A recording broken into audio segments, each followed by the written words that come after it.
আসসালামু আলাইকুম রহমতুল্লাহ। ২৭ দিন বন্ধ থাকবে ব্যাংক, এমনই হেডলাইনে বাংলাদেশের সকল গণমাধ্যমগুলোতে নিউজ প্রকাশিত করা হয়েছে, যেখানে বলা হয়েছে বাংলাদেশের সকল ব্যাংকগুলি ২৭ দিন বন্ধ থাকবে। কি কারণে বন্ধ থাকবে, কেন বন্ধ থাকবে, বিস্তারিত সকল তথ্যগুলি এই ভিডিওর মাধ্যমে আপনারা জেনে নিতে পারবেন। প্লিজ ভিডিওটি শেয়ার করে দিবেন, যাতে করে অন্যরা জেনে অনেকটা উপকৃত হতে পারে।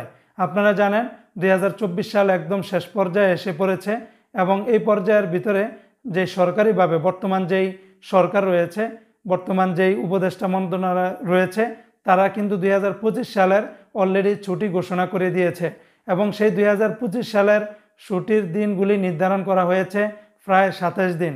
মানে ব্যাংকগুলোর জন্য ২৭ দিন কিন্তু নির্ধারণ করা হয়েছে, বাকি অন্যান্য আনুষঙ্গিক আরও কিন্তু বেশিও থাকতে পারে। তো বলা হয়েছে ২০২৫ সালে বাংলাদেশের সকল ধরনের ব্যাংকগুলি তারা ২৭ দিন বন্ধ থাকবে, বিভিন্ন ঈদে, বিভিন্ন উৎসবে, বিভিন্ন জাতীয়তা দিবস বা বিভিন্ন উপলক্ষ করে। তো আশা করি নিউজটি দ্বারা আপনারা বুঝতে পেরেছেন যে বাংলাদেশের ব্যাংকগুলি ২৭ দিন কী কারণে বন্ধ থাকবে।